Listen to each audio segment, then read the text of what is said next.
Javar, we're back. Holy shit. A lot of things to discuss, man.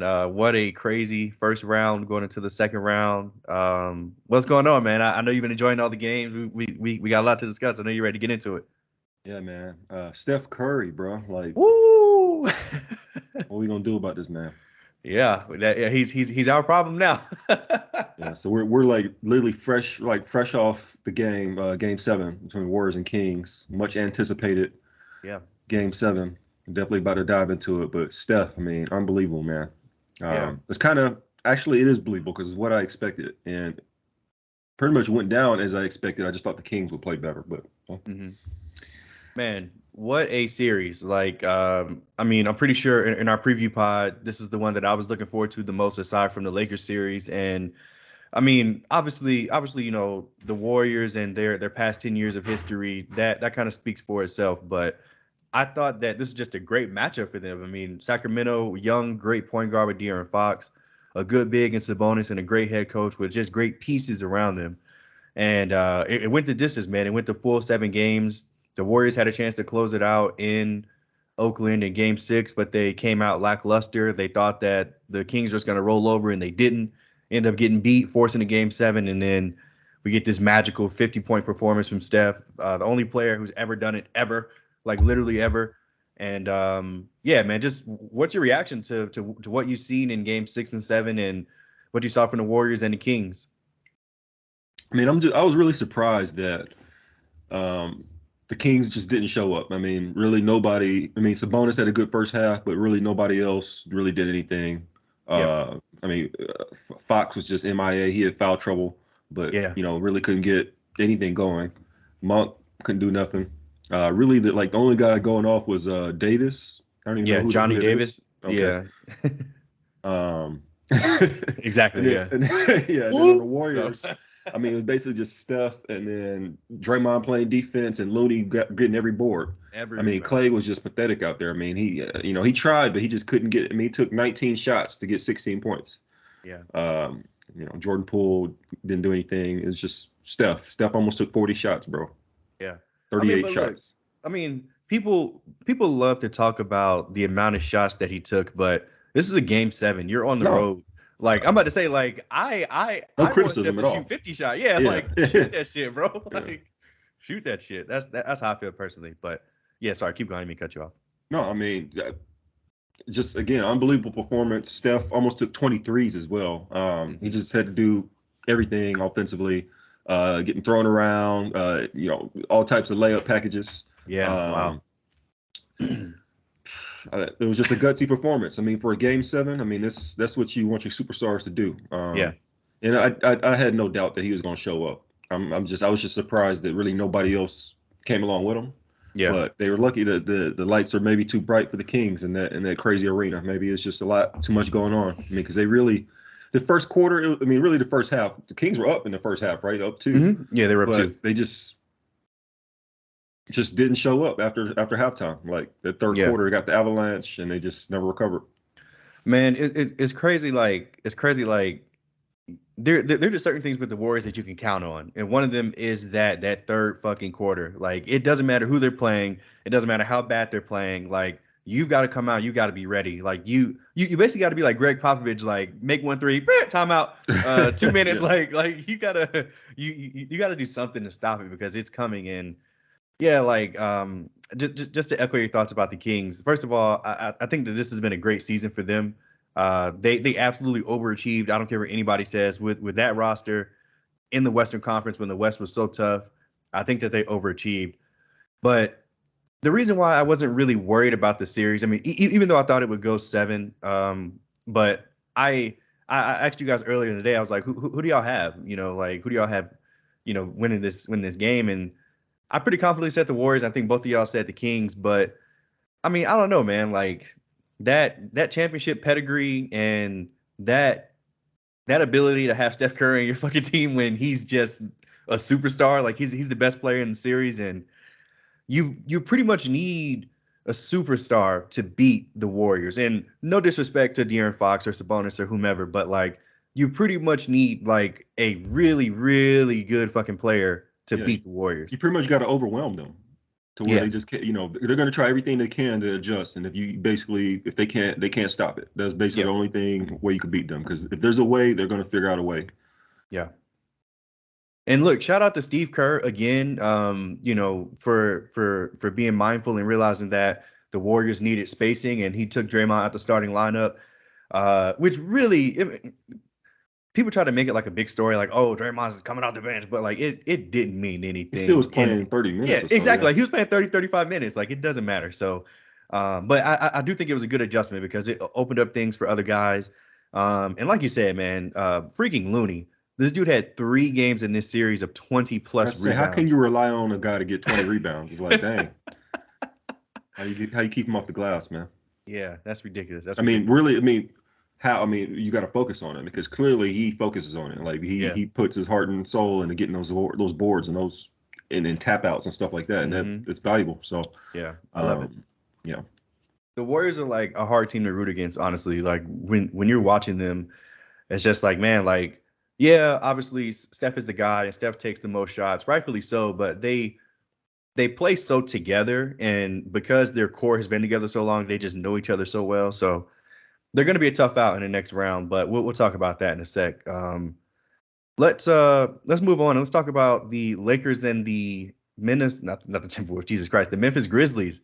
That series is now over. There was all the hullabaloo with the trash talk and all that. So Lakers win in 5. I mean, another series that pretty much was never in doubt, in my opinion. I mean, we were just better. I mean, I don't really know how else to say it. Like we were just better. We couldn't do anything with Ja at certain points in the series, but they couldn't do anything with anything that we were doing, whether that was an AD post up or a Bron pick and roll or a D'Lo or Austin Reeves, whatever. Like they just couldn't stop anybody. What did you see in that series, and how do you think the Lakers got better, or how do you think it prepares them for things moving forward? I should say. Yeah, I mean, what was one of the main things I was always complaining about in our chat in regards to the series, right? Is the small ball lineups, like those LeBron leading bench lineups were just killing us. Like really, since LeBron's been back, and then especially in the playoffs, and somebody had to be seeing this. Like I'm not a guy that's like pouring through analytics and stuff, but with the eye test, I can see it. I can see it on the plus minus every time, and it just kills our vibes and our flow in games that we lose. So, especially in this series. I mean, I think the Grizzlies keyed in on those periods and would actually put Jaren Jackson and guys like that in, and just Ja Morant pick and roll, just attack the paint every time. Desmond Bane attack the paint every time. Jaren Jackson just pound the post because they know there's no paint protection. They get every board, and we're just gonna foul and give them momentum. And so give it credit to Darvin Ham. He finally made an adjustment here, and finally he shortened the rotation and actually played Wenyen Gabriel in minutes where Anthony Davis had to come off the floor. So I think that was just really the main difference, because like you said, when our starters, our best players were out there, we just clearly outmatched them every time. Anthony Davis, just dominating those guys defensively whenever he wanted to, really. And offensively, they had times where they were making it hard on them. They got, beefy guys like Tillman and Jaren Jackson. He's a good defender. But, Anthony Davis has such a large bag. He can do so many different things. It's not like he has to just post up. He can catch it on the move. He can be more of a lob threat. He can pick and pop here and there. He can diversify his offense, and he started to do that. And once he plays for real, like nobody can guard him. So right. Were you a little concerned after Game 5 when the Lakers didn't have, the excuse, which we already said coming into that one, after that overtime Game 4 win, that they were probably going to be a little tired going, taking that flight over to Memphis and losing an hour or 2 hours, wherever it is. So it's basically like a 6-hour differential in time that you lose, travel and stuff. So they were tired. But was you concerned about that, or where were we at? Because no, not at all. So I mean, it would have been nice to close it out in 5 in Memphis, but realistically, like LeBron is so old that I just no. I mean, like he just couldn't rev it up at all. Yeah, he couldn't, bro. He couldn't. He had nothing, and I'm glad that he openly admitted that in the post game conference after Game 5. Like I'm pretty sure his quote was, "I played like shit," and he did. So that's I wasn't worried at all. I mean, I knew in the first 2 minutes of Game 6 that it was over. Like it's like you said, AD is so dominant defensively. Like it's basically a no-fly zone. I mean, which is crazy because I didn't always feel that way, especially in this season. But I mean, he showed me in this postseason that he can go and get it whenever he wants. Yeah, Like he's got a couple gears that are just we haven't yeah. always seen that in the last couple of years, but it's still there, and it's great to see. I mean, if he can do it against Ja Morant, who's probably one of the best, if not the best, attacking guard in the league, I mean, we're not going to have problems anywhere else. I don't foresee anyway. It's just a matter of will. Like maybe we were just keyed in on it because Ja Morant attacked so heavily. Like we were like, AD, you got to be there. But like to average what 5 blocks in a series is ridiculous. That's just ridiculous. I mean, he like carried 2 steals too, something like that. Yeah, he carried us defensively. Ja Morant, by the way, I mean, shout out to him after mangling his hand and still be able to come back, drop 45 on us, one of them game 5, I think. Mm-hmm. Kind of shut him down in game 6, but you know. So I don't really want to hear the excuse that his hand was messed up. He dropped 45. I mean, and they won the game that he missed. Yeah. They did, you know, they missed Steven Adams. We probably would have tried to play him off the floor. They missed Brandon Clark. But hey, it's the playoffs. You got to be opportunistic. The Lakers have been times where we've been hurt or guys got hurt in mid-series. I think that's what kind of concerned me is that I don't want to play with the fates because we went up 3-1. Mm-hmm. And, you know, I wanted to just win game 5, get the rest, to get it under control. I don't want to have to worry about playing extra games and somebody getting hurt. Yeah. And then that game 5, Darvin Ham was playing those guys extra minutes in crunch time. It was like, oh my God, somebody better not get hurt. But everything worked out. How do you feel about? So let me ask you something. LeBron still hasn't really like went off since he's been back. Not really towards like that impressive where you just dominate the game like that. Like, are you concerned that maybe he might not be able to reach that gear, maybe because of age or injury or whatever, or still trying to knock off rust or whatever the case may be? So we've seen it at points this year where he's went off. You know, maybe the game 4 clutch or whatever it was where he made the layup over Jaren Jackson to send it into overtime.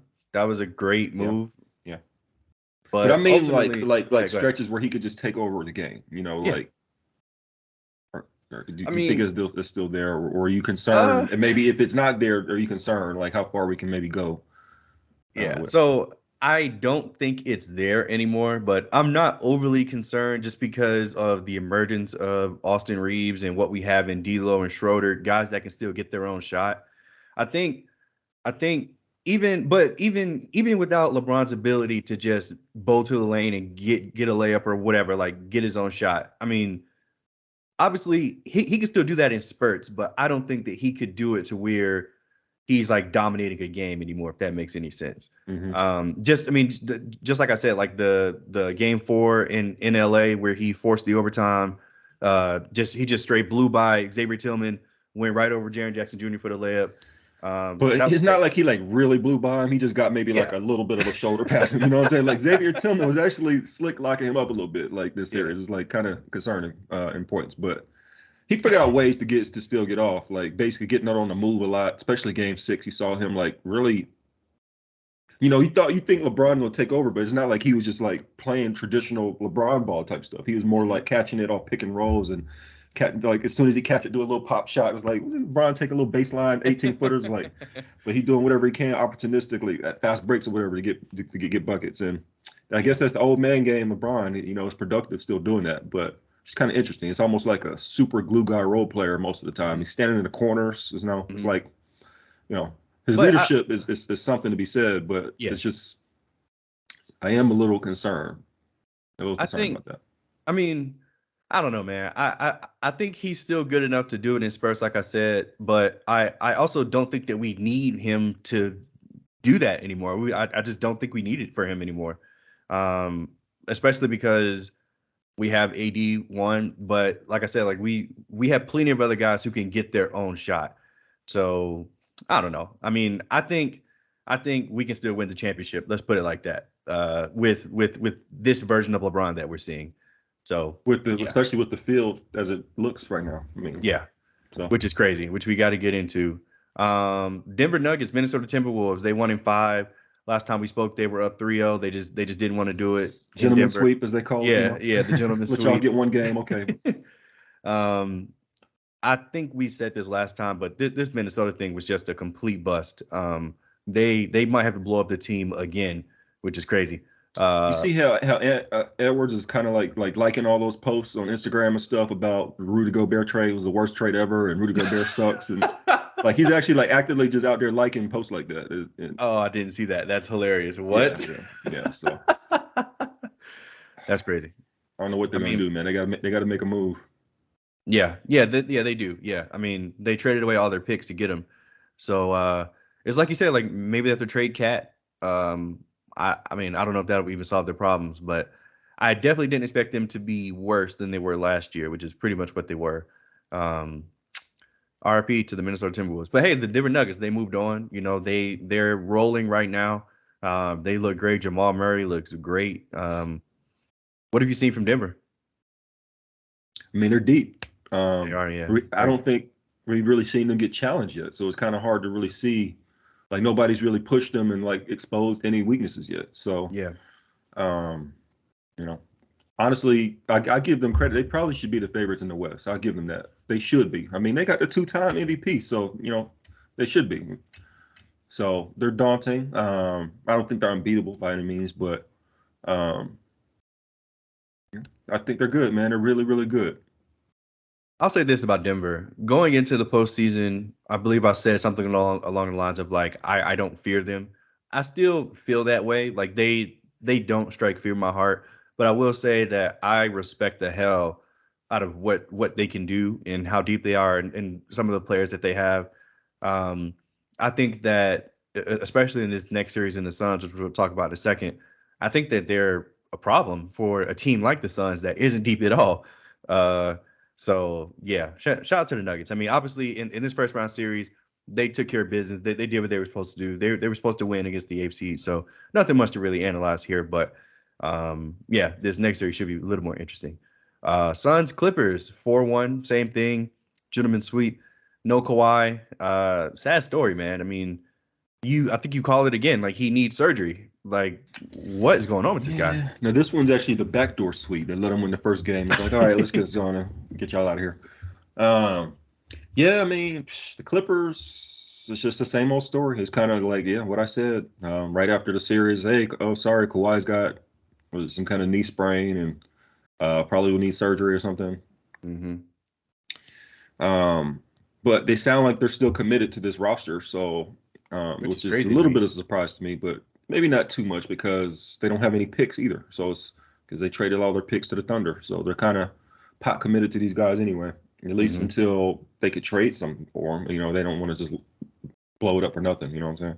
Right. But hey, maybe one day, maybe one year, Paul George will stay healthy and they could bring Kawhi off the bench or something. Like maybe that's something they should think about. Like Kawhi is like need to transition to his like Derrick Rose fade or something, like coming off the bench because he can't play heavy minutes, you know, 25 minutes a game or something like that.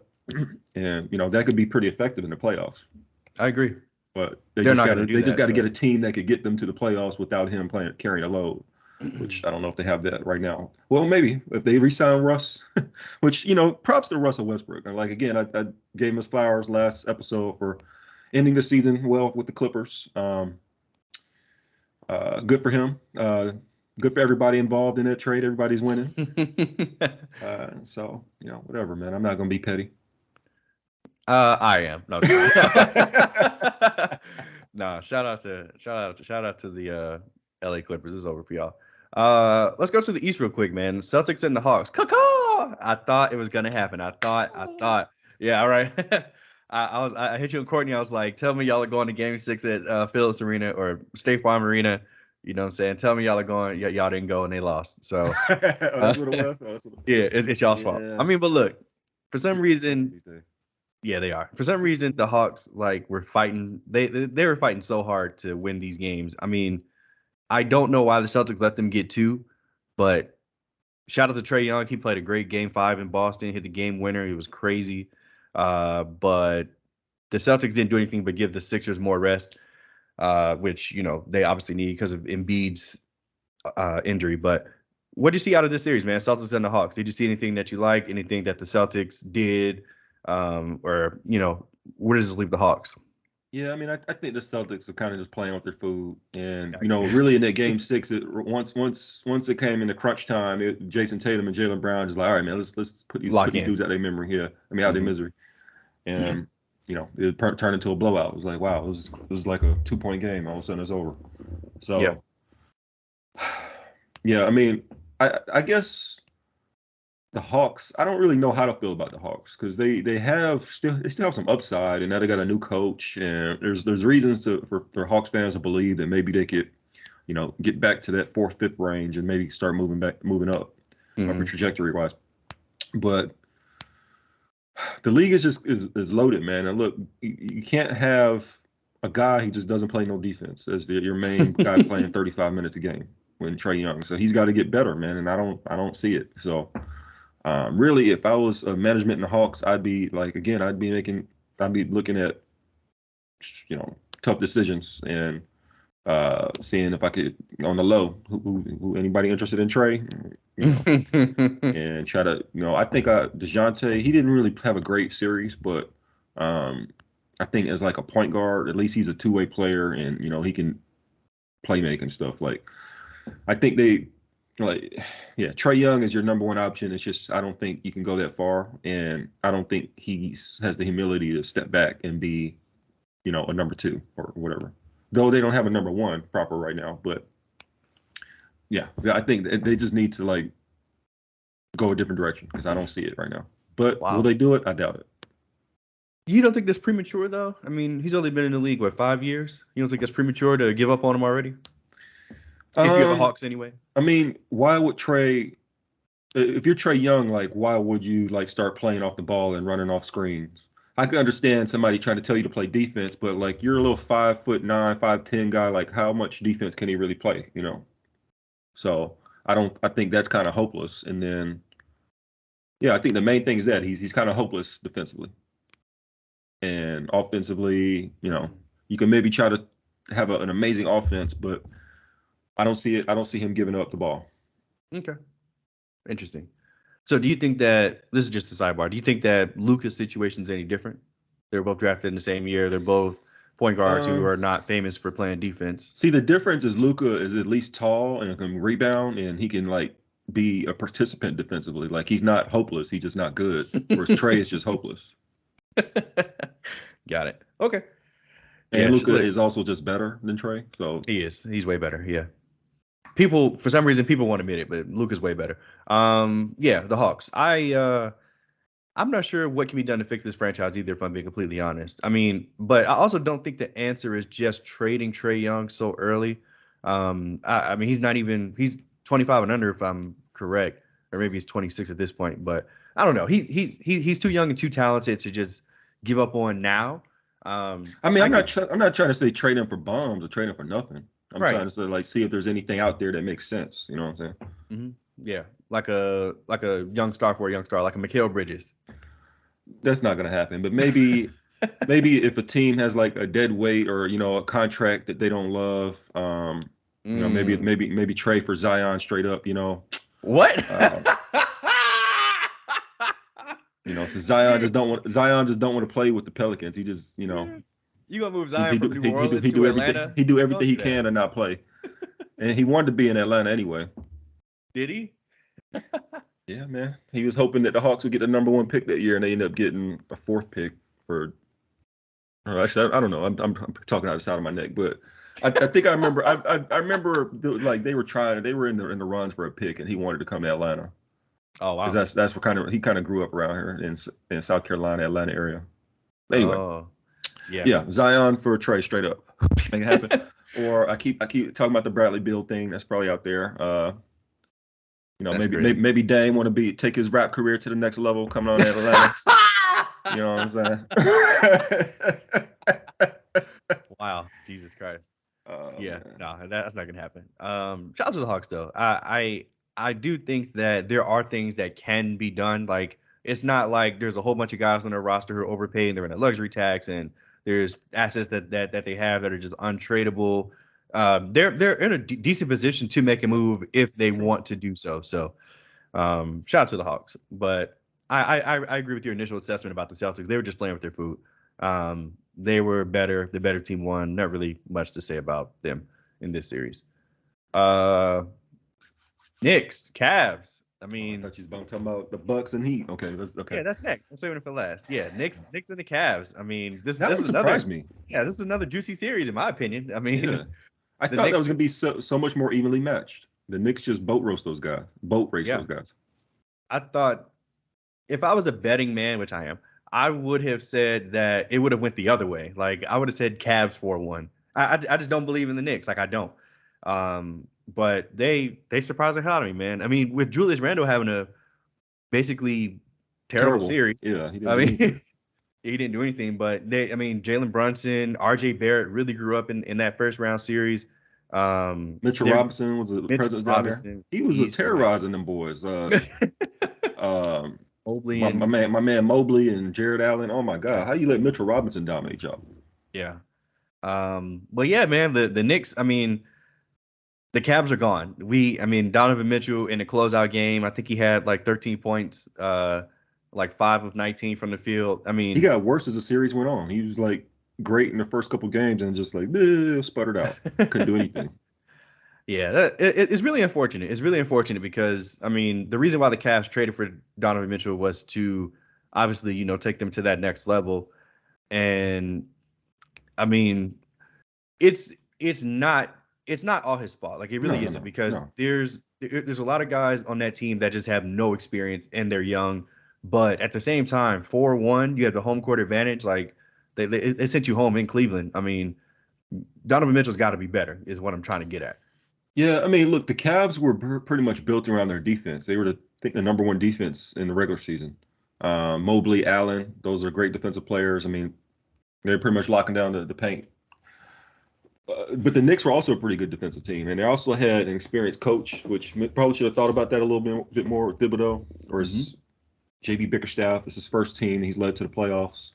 All these guys are young, and then I didn't realize looking at the Cavs like how shallow their bench is. Like they didn't have anybody do anything off the bench, or Yeah, except for maybe a Okoro. No, not a Okoro. Karis LeVert maybe. Karis LeVert, yeah, Karis LeVert, which they end up putting into the starting lineup. They've got no shooting. They've got like no small forwards. It's just bigs and guards. It's like, what's going on here? So I guess I didn't realize how unbalanced their team was. I just kind of liked their best players, but yeah, I mean Mitchell was inconsistent. Darius Garland was inconsistent, and then Mobley didn't do anything. He averaged like 9 points that series. That was surprising that he just was not aggressive. He really need to get his man strength up and kind of look in the mirror at that. And then Allen, they'll probably end up having to trade him, but he didn't do anything either.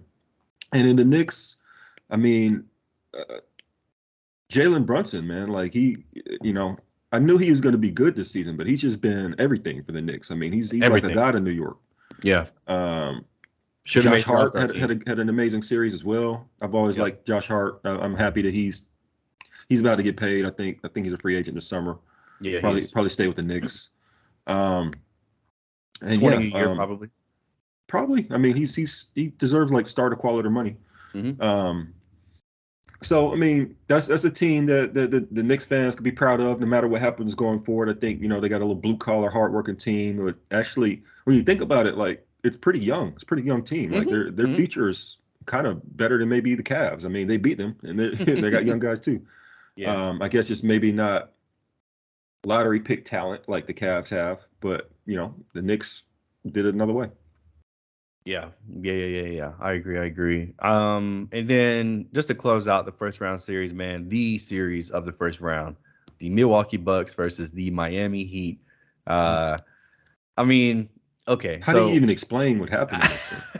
Like momentum is a motherfucker, man. Yeah. I'm about to explain it. It happened because Giannis missed 3 games. I mean, people are trying to wrap their minds around.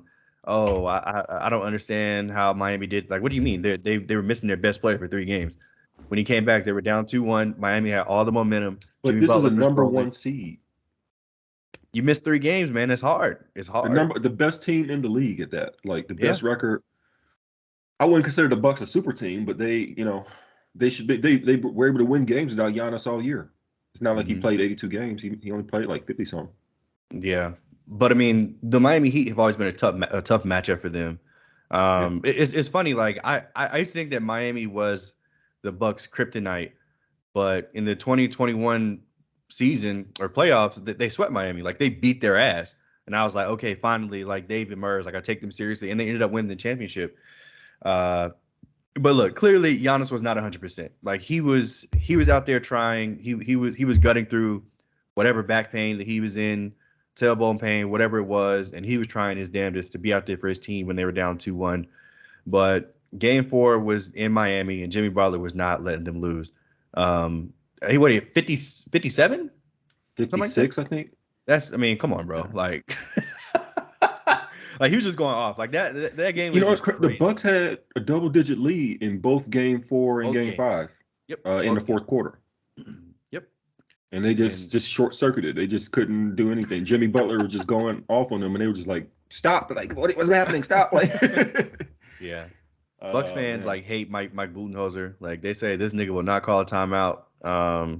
He doesn't. I mean, it's just Yeah. kind of how they roll. Like, he has some, I mean, somehow they won a championship with this guy, but he's had some inexplicable coaching Yeah. decisions like in the last 4 or 5 years. That's just like, what? Like, how do you not call a timeout at the end of regulation? How do you not call a timeout? You get you get 3 timeouts, I think, in overtime. He only used like 1. So he had 2 overtimes in his pocket. I mean, 2 timeouts in his pocket in overtime he didn't use. Yep. Just no kind of organization. Like, why? Like, bad substitutions on Game 5 where Jimmy had that, that shot to send him to overtime at the buzzer, basically caught the ball right in the basket and did it with like a layup at the same time, like 0.8 seconds left on the clock. Like, why would you not have Brook Lopez in either guarding the basket or guarding the inbound? Yeah, I mean, I understand that they were up 2, so they didn't want to give up a 3. So, but still, have him guard the inbound. Like, it's only 0.8 seconds. There's only so much they can do. So, just bad decisions there. But also the players, I mean, they were shook. I mean, they could call timeouts too. Giannis is out there missing everything. Specifically Game 5. Game 4 was just, I mean, Jimmy just did whatever he wanted to do, and they just were shell shocked. Yep. And that was Giannis's first game back. But Game 5 in Milwaukee, they had to win a game. But honestly, I still thought that the Bucks they had a chance to win in 7, even though they were down 3-1. I was like, okay, Giannis is back. They got Game 5 in Milwaukee. They're going to win that. They got to win that game. Game 6 would be tough, but if they could gut that out, okay, there you go. You got a chance to win Game 7. But man, Eric Spoelstra, he figured out a way. If you got weaknesses, he will just keep stabbing you in that same spot because you can't fix it. And then Bam and Jimmy are just this type of players, and they, like I said, masterclass. It was just or Budenholzer, they call that a disaster class. That was just the opposite. Somebody reported, actually, Darvin Ham actually came out and said that Budenholzer's brother died of a car crash. In the last week or so. So he was still coaching to try to grieve, fighting through his grief. If that's true, man, look, I'm not trying to beat up on the man, but they lost the game partly because of coaching. I mean, that's tough. I can only imagine. If anything, if I get any kind of call from some family member that's, even if they're not killed, if it's just some kind of accident, you don't want to hear that. I mean, that's stuff that can weigh on you. So, condolences to him. I hope everything is okay. But any thoughts on that or anything you said about the Bucks? And we also got to touch on the Giannis topic, right? What he said about the failure. Yeah. So I think it was actually during Game 5 when he got the information, or maybe it was before. But I didn't know it was Game 5. And yeah, like you said, that's just a tough situation to be in. I mean, to get that news when you're in the heat of the moment in the middle of competition. So it was in the middle of the game? I think so. I think so. It could have been before, but I think it was during the game when he got the information. Oh, shit. But like either way, like you said, it's a terrible situation. Like, especially if you're in the heat of competition, your season's on the line. There's nothing more important than that, unfortunately. So, but it wasn't all of Mike Budenholzer's fault. It really wasn't. I mean, the Bucks had ample opportunities to put the Heat away. Like you said, they had double-digit leads in the fourth quarter in both of those games. They just shit the bed. I mean, I felt like the Jimmy Butler effect was just too much for him. Like they were just going crazy because they couldn't stop him. Whether it And was Drew the way Holiday he or was Chris just talking so Middleton, much shit, I like love it. looking right at Drew Holiday and Giannis and all, just talking all this shit. It was like, man, like I love it. you, as a man of pride, like you either got to fight or you got to like beat him. Like you just can't just take this, man. Like, come on, man. He Yeah. clowning y'all like right in your face in your crib. Yeah. Yeah. And yeah, as far as Giannis's comments at the end of the game where he was talking about failure, I can't believe I'm gonna say this, but I kind of agree with Shaq. I mean, Shaq was just like, I played 19 years, I won 4 rings, and the other 15 years are failures. Like, if you don't win, you fail. Like, what kind of conversation are we having? I mean, I I understand Giannis's sentiment in that failure doesn't equal it was a waste of a season, because that's not true. Obviously, that's not true. But you failed at your goal. Your goal was to win the championship, man. You failed, and I think it's okay to tell him that, like, as a reporter, like, you failed, bro. But I think Giannis was trying to say failure and waste of a season were the same thing, and I think he kind of like misinterpreted what the reporter was asking. Maybe I don't know, but what's I your take? mean, yeah, look, there's levels to failure, right? There's a right. I mean, you can fail. You can get close to the goal and assess that and be like, hey, I didn't meet my goal because of this. I was this close. But when you're not even close to your goal, like that's a huge failure. Like why what happened here where you didn't get even close to it? Yeah. So how can you not say it's a failure? I mean, this is competition. Like there can only be winners and losers. If you're trying to be the best, if you're trying to say you're the best in this current time, or like legacy wise, that matters, man. So like I could understand where, like, again, where Giannis is coming from. This guy literally came from nothing to something, like from Hmm. rags to riches. So to him, like, what do you mean failure? Like I'm I'm winning at life, like every day. Like Hmm. this, I could be out here taking a shower in the gutter. Like this is I'm eating ambrosia every night and living luxury. So I get it, man, because at the end of the day, he goes home and he's a great life. Like, what do you mean failure? But as an athlete, as a sport, that does matter. I agree. There's a balance here. I mean, maybe he just wants to take the pressure off him to where he's not feeling bad about it. But you know, I don't think he should feel that bad anyway, because he was hurt and he tried I to do what agree. he can. I I think totally agree. it probably he probably was real blown after, like, right after the game, the first couple of days, like, how the hell we lose that, Hmm. but shit happens. And if anything, your team failed him. They weren't able to win in his absence at all. They were getting skunked. They won one game, and other than that, nobody really stepped up, like the whole series. So Yeah. what do you think? I mean, should they just run it back with the same team, same coach, or do you think, expect to make big changes here? Because I think Brook Lopez, is a free agent. I think They're gonna Chris sign him. Middleton is. I think he has an option to opt out. Hmm. And there's a couple other major guys on their team that are kind of in limbo.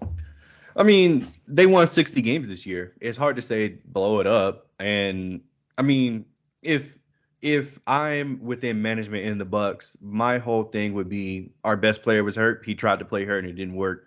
Let's run it back. Sure, we can add auxiliary pieces like maybe a shooter here or a defender here. Like Jay Crowder made the comment like, "Oh, I don't know where I belong here." Okay, fuck you, bye.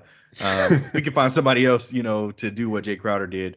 But I think the core of Holiday, Middleton, Giannis, Brook Lopez, Bobby Portis, those guys, I think they're still a force and they can still win a Bobby Portis, championship. he barely even played in this series. Yeah, I mean, he couldn't. The Heat were playing him off the floor. Like, for some reason, Bam Adebayo and four shooters was giving Bobby Portis trouble. Like, he couldn't close out on anybody, couldn't make shots.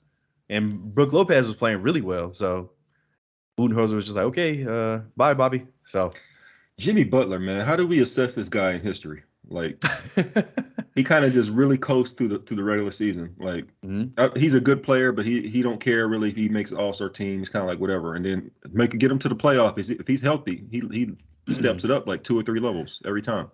It's crazy. I saw a stat. He averaged 22 a game in the regular season. He's averaging 37 in the playoffs. That's insane. Like, holy shit. Um, so I guess let's in talking with Jimmy, let's move forward into the Heat and the Knicks. You know, a series that nobody thought would happen. But they also had their first game today. I was able to I was able to watch the game. It was a fun game. I mean, Julius Randle obviously did not play due to an ankle injury. I think it's an ankle injury. And his go ahead. I just want to say before we move on, was that the biggest playoff upset in NBA history? I mean, No, I don't think so. the number one seed in a 7-game series lost to an 8 seed in a play-in. It barely made the play-in. I don't think so, man. And the only reason I say that is because Giannis wasn't healthy. I think if it was a situation like 2007, bro, look, they got smoked. They lost in 5. Like, it wasn't even close. Yeah, right. But Giannis wasn't. I mean, he missed 3 games, bro. I mean, I don't know. 2 3/4. Look, if it was a situation like the 2007 Mavs versus the Warriors where they got smoked and everybody was healthy, they won like 66 games that year or something. To me, that's like the biggest upset ever. Like Dirk won MVP that year. They had Jason Terry, Josh Howard. They had a squad. Giannis could. I mean, I don't think he's gonna win, but he's probably could win MVP like stats wise. But yeah, that's record. Yeah. That's anyway. I've heard that thrown around that was like the biggest, maybe like the most shocking going into it. But how it played out, okay, it makes sense. But like if you'd have told anyone like 2 weeks before the playoffs began that the Heat were going to beat the Bucks, nobody would have conceived that. So I don't know. I don't know. I think history is going to look back bad on that one. But we'll see. They can't. Giannis missed the first 3 games. They can't, bro. No, It's a stain, bro. It's a stain. What's worse, like getting bounced in the first round or like missing the playoffs entirely? Like, what's worse, like Lucas thing or Giannis? Like, what's the worst stain on the legacy? Like, wait. I want to make sure I'm understanding your question. So, like this situation now where Giannis missed 3 games. Giannis got bounced in the first round in 5 games as a number 1 seed. I mean, and yes. I mean, yeah. Let the record show that's what happened. Okay. Okay, whatever. Lucas looks worse. The nigga won 30 games. He had an all-star teammate, and they didn't even make the play-in. It's just 1 out of 10 teams, so they fucking suck. The Bucks might have like 3 guys all NBA first team, or no. all NBA all defense. Sorry, all defense between Drew Holiday, Brook Lopez, and Giannis. Yeah, they probably will. Bounced in the first round. Anthony Davis didn't make an all defensive team or probably all NBA team, which is crazy, or an all-star team. Yeah, exactly. Anyway, Heat Knicks. Game 1 was today. Julius Randle did not play. I think obviously with the Knicks having home court advantage, them coming off such a successful series, I think that a lot of people picked them to win this series based on matchups, and especially with no Tyler Hero. I mean, the Heat are so weird. Like sometimes I'm watching them and I'm just like, I don't know how they're going to get to 100 points. Like literally, like they have nobody out there. Gabe Vincent. Yeah, and then there's times when they go on these runs and Kevin Love's knocking down Kevin Love, he had a good game. Yeah, like they fucking dusted off Duncan Robinson in the last series, and they're bringing Lowry off the bench. Yeah, because Gabe Vincent's been playing so well, quote unquote. But yeah, even Kyle Lowry had a great game today. So I mean, I've just got to start respecting these guys more. I mean, they're in the NBA for a reason, and obviously they can play. But they took game 1. I will say Jimmy Butler turned his ankle at the end of the game. It didn't look that bad on the replay, but he was noticeably hobbling. He wasn't moving well at all. I doubt he's going to play in game 2, but he may. I mean, he may just, take a steroid or whatever. I don't know. But were you able to catch this game, and what are your thoughts about the series overall? Yeah, I mean, it was kind of an ugly game. This might be an ugly series, like just a struggle to get to 110. Yeah. I don't know. I don't really know how. Again, like how did the Heat get enough points? How are they beating these guys, man? Like if you get it close in the fourth quarter, they just figure out a way. That's kind of seems to be their formula. Which is nuts. They stole home court advantage now, but now, like I said, Jimmy's hurt. He might not be that effective in game 2, or maybe even miss it. I don't know when game 2. I haven't really seen the schedules yet for. Pretty sure it's every other day. 2. Okay. The Tuesday. Yeah, they play Tuesday with us.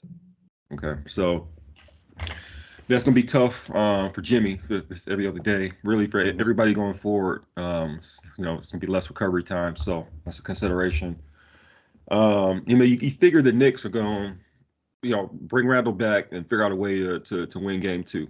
I see this going at least 6 or 7, though. I honestly don't know which way it could go. The Heat, I don't know what to do with these guys. I don't know what to do with these guys. I mean, Jimmy Butler he can do whatever he wants, it seems, in the playoffs, and there's nobody really there on the Knicks to stop him.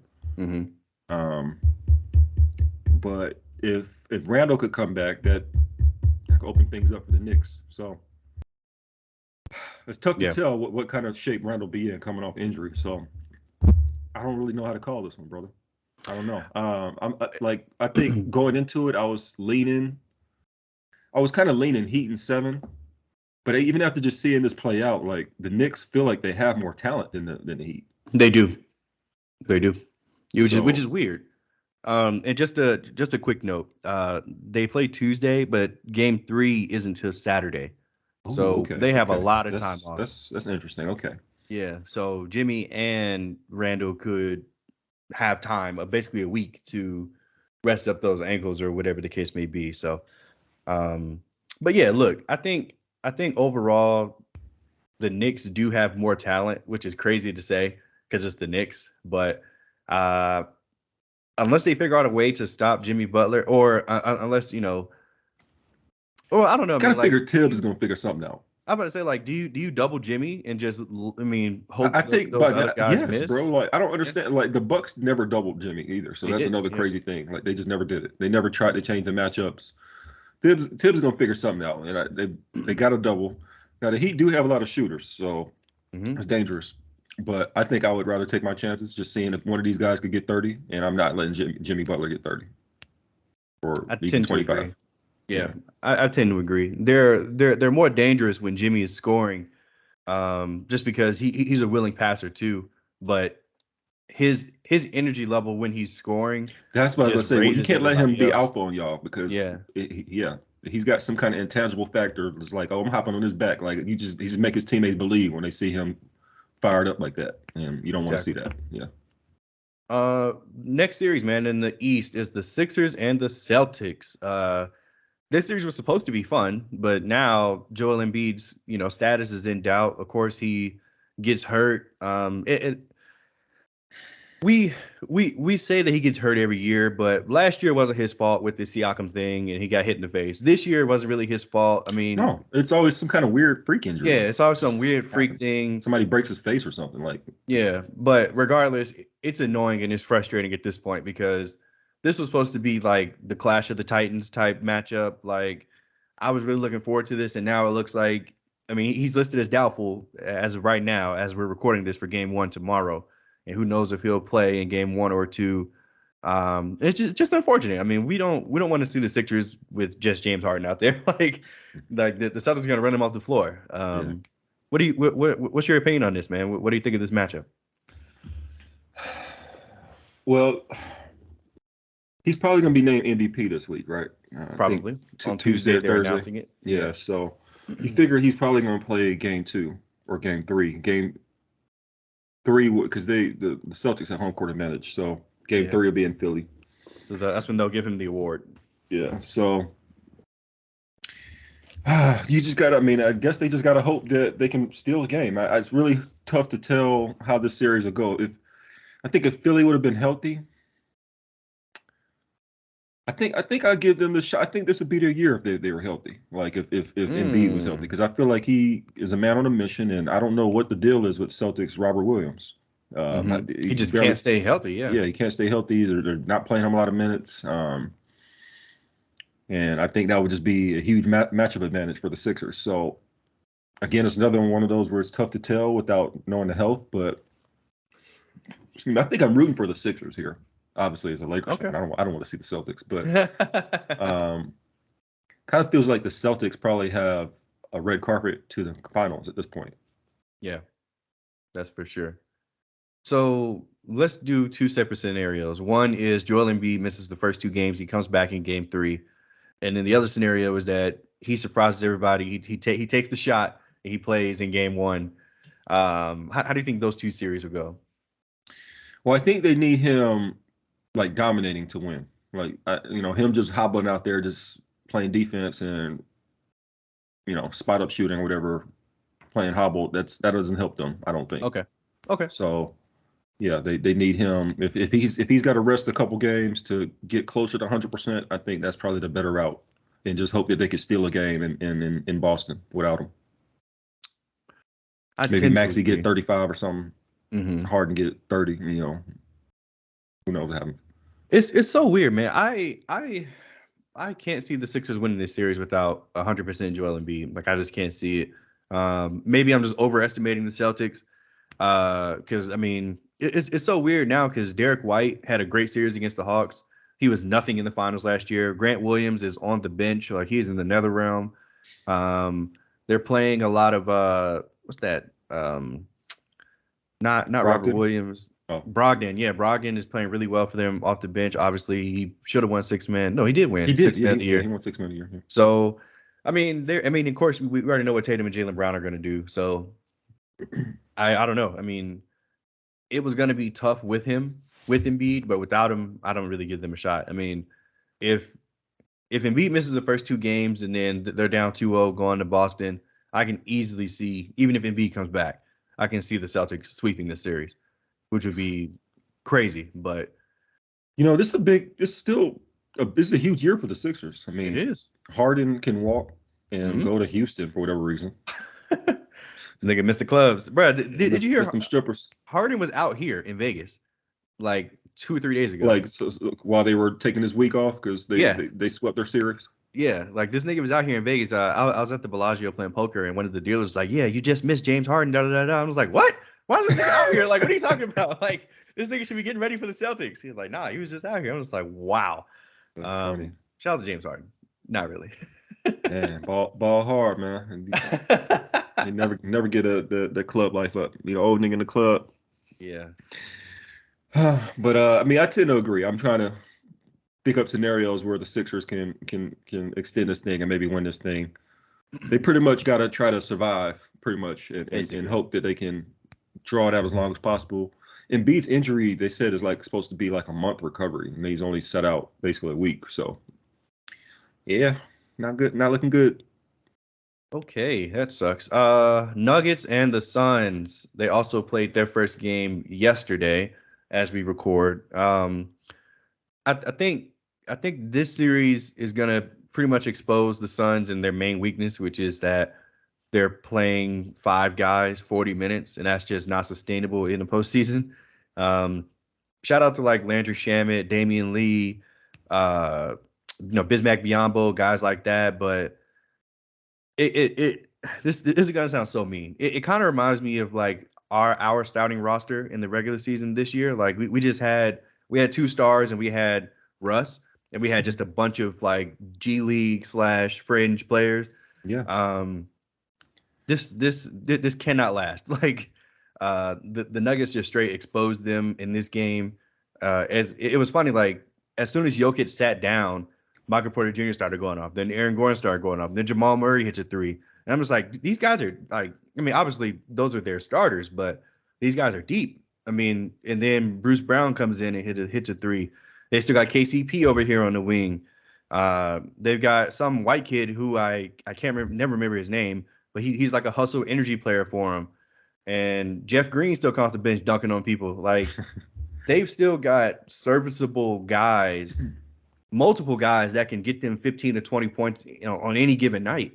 And it's tough for the Suns out here when Devin Booker and KD have to take every single shot.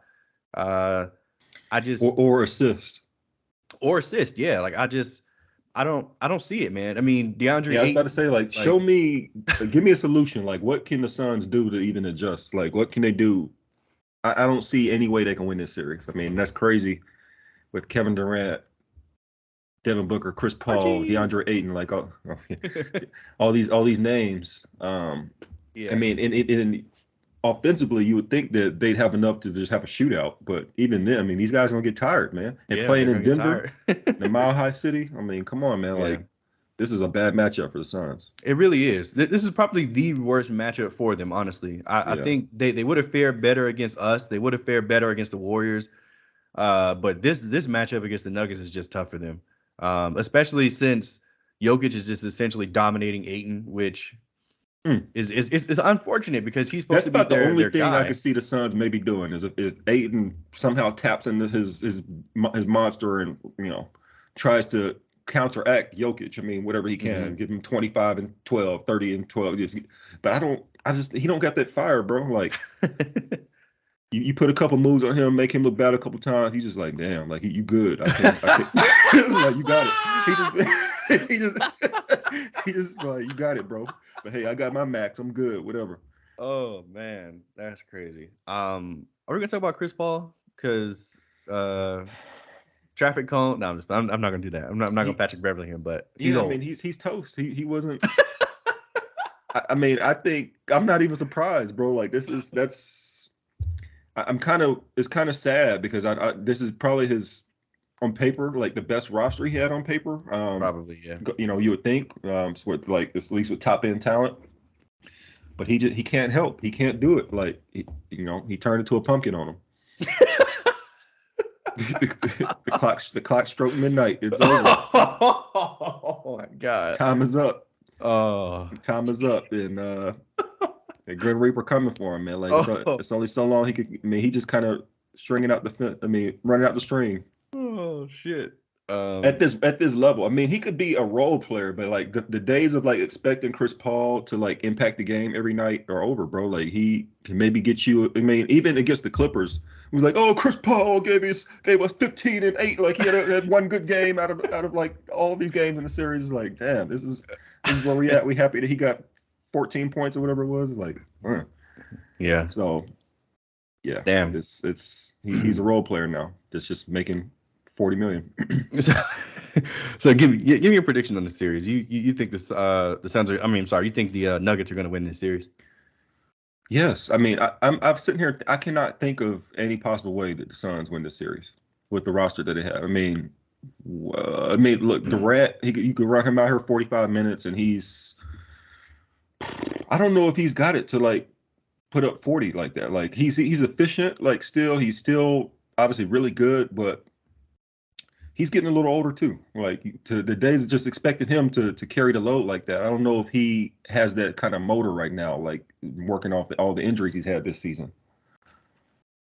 Here's the reality. I feel like even if KD and Booker go off for 50 apiece in like a game or two, I think they could still lose the game. I agree. That's how like bad I think the Suns are. Like they would have to, as a team, somehow be able to scrap together 130, I think, to even win a game against the Nuggets. Because the Nuggets will get 120, 130 easy on these guys. Because who is going to defend on the Suns? There's nobody that can play defense. So yeah, maybe they can double Jokic and off of Aaron Gordon's guy, force Aaron Gordon to make threes or make the correct read. But even that's risky because Jokic loves to pass the fucking ball. So, yeah. I mean, I feel like that the Nuggets could just go small and just have Jokic at the center, have Jeff Green or whatever at the power forward, guarding Durant. I mean, like you said, Durant could get 50 all he want, and Booker. If Durant get 50, Booker could take every other shot, and this is the most he can get, 40, 30, even if he's super efficient. Yeah. That's basically all the shots available. Like there's only so many shots that can go around, right? So both guys are taking all the shots. Like it's still only so much they can do. Like other guys have to be able to score. Other guys have to be able to defend. Mm-hmm. So all that to say, Nuggets in 4. I don't see any kind of like what. Give me a possible way that the Suns can. Okay. So Nuggets in 5. Maybe the Nuggets will have a horrible game and they'll just be like trick it off and have another gentleman's sweep. But I don't see any way that the Suns can like put together multiple wins here. I mean, that's tough, man. That's tough. I mean, And also, you also got like the Nuggets have a better coach. I mean, Monty, I don't know what he'd be doing. Like even when they had a full roster, they should have won in 2021. Truth be told, against the Bucks, but they were tricking it off. So, yeah. wow. Okay. Yeah. I think the Nuggets are going to win the series. I don't know if it'll be in 5 or 6, but I will say the Nuggets will win the series. I think maybe the Suns can get a game at home if some of their role players get hot, But Who? I mean, yeah.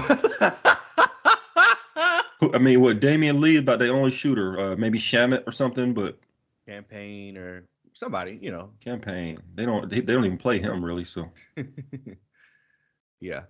So yeah, I mean, yeah, both of us have the Nuggets. Let's move on to the last series, man. The one that the NBA really, really wanted, and the one that they got. The Lakers and the freaking Warriors are playing in the Western Conference semifinals. I don't think any Lakers fans wanted this matchup in particular, but here we are. I was trying to talk tough, like we could beat the Warriors, we match up well with them, but yeah, you don't really want that. But we have a task on our man. hands. Yeah, you do. Yeah, you got to beat them. So, give me your thoughts, man. Let's discuss. Let's break it down. I mean, obviously, Steph is going to have his way with us. There's nothing we can do. I mean, pretty much any dynamic point guard is going to just kill us. Like we don't have KCP or Alex Caruso to help us anymore. So we're relying on D'Lo and Schroeder and Austin Reeves to defend, but they're not going to be able to stop Steph. I mean, hopefully Darvin Ham will double, but who are we going to leave? Draymond? I don't know. It's tough. I mean, and the Warriors will make the adjustment to take Draymond out if they need to and start Jordan Poole, and then who are going to double. So we have quite the task on our hands. But I will say, I think that AD is the key. And it may sound like I'm regurgitating information here, but he's elite defensively and he has a mismatch on offense. So even though Draymond is a great defender and Looney historically guards him well too, and Looney AD well. Yeah, and Looney is also a body out there, and he tries really hard. I think no, he is. He's a body out there. That's the best compliment you could give him. Looney, he's a warm body out there. I think AD should dominate offensively, because they'll have Wiggins and Draymond on LeBron. They'll have Clay on D'Lo probably, and Steph on Austin Reeves. So maybe Austin Reeves can get off. I think one of our main points of offense should be whoever's guarding Steph needs to just get in a pick and roll, and we need to just attack Steph. Like we need to make him guard. Yeah, not that he's a bad defender, but yeah, just to work him. Yeah, just to make sure this nigga can't shoot 35-foot pull-ups every other possession. Yeah. And run the offense. So yeah, that's my spew. I know that was a lot, but what do you think about the series, man? We start on Tuesday. LeBron versus Steph, round 5, right? Yes. So. Yeah. The good thing is that LeBron knows basically how the Warriors play. He has a scouting report, so that's comforting. AD's played those guys multiple times in the playoffs too, so he knows. I'm feeling pretty good about it, man. I still think really. Okay. I still think we can guard them pretty well, and I'm not sure what they can really do against us. The problem is the Lakers' offense we make it more difficult than it needs to be. But we have many different attack weapons, different options. Like you said, between D'Angelo and Austin Reeves, they should both honestly get off pretty well. Like compared to the defense at the Grizzlies that we saw with the Grizzlies, they should feel pretty free against Clay or Steph or Poole. If Gary Payton's out there, we could kind of play off of him. That's another a shooter, another non-shooter that is. I kind of like the idea of Vanderbilt guarding Steph. Why?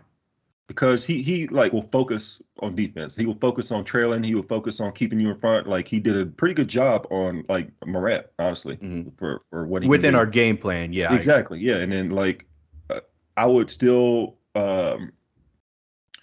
play over the screens and chase Hell yeah. and 100%. You know, Yeah. have AD play up. Yes.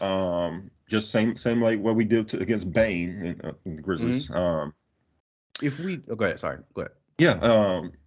And I really like how Austin and I think it was Austin and Dennis played on Clay the last few times we played them. Like we kind of slick been shutting Clay down and really the whole season. He hasn't really went off on us. Yeah. So whatever we're doing, we're just keep doing that. Other than that, yeah, I mean, if we could make it difficult on Steph, Clay, and Poole, we should have a good time in this series. And I feel like we should be able to do that. Assuming they're not just bombing threes, which is possible, but you know, I'm feeling good about it. Feeling good about it. I don't want to see anybody go under a single fucking screen. I want, bro, like I'm gonna lose it. Like I need immediate adjustments from Darvin Ham. Like I need which is exactly what we're probably gonna do. We're probably gonna start Vando on Steph, but he's gonna have to play more minutes. But he's also gonna have to hit his open threes because they're definitely gonna sag off of him when he's in the rotation. So I mean, I mean, I don't know. Like our offense, I'm not overly concerned about because I mean, I feel like we can score with the best of them. I'm not really concerned at that point.